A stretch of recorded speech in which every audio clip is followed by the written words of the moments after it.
Hindi kasi ako ganun ka sanay sa over the board chess eh. Bihira akong maglaro nito. Usually online ako naglalaro eh. Doon ang taas ng rating ko. Subukan mo mag-login ngayon. Sigurado makikita mo yung lakas ng tira ko.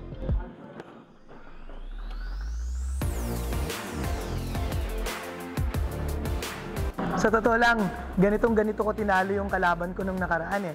Pinakita ko lang sa'yo kung paano. Sana may natutunan ka sa game na to.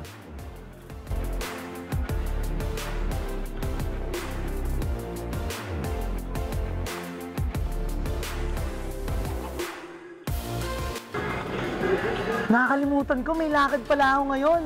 Sensya ka na, hindi ko nasabi kanina. Paano? Draw na lang?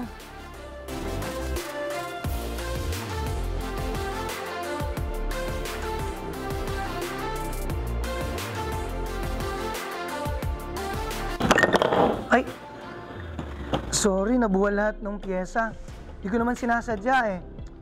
Ang hirap na nitong itaya. Ano na lang tayo? Next game na lang tayo. Tabla na lang natin, tabla. Next game.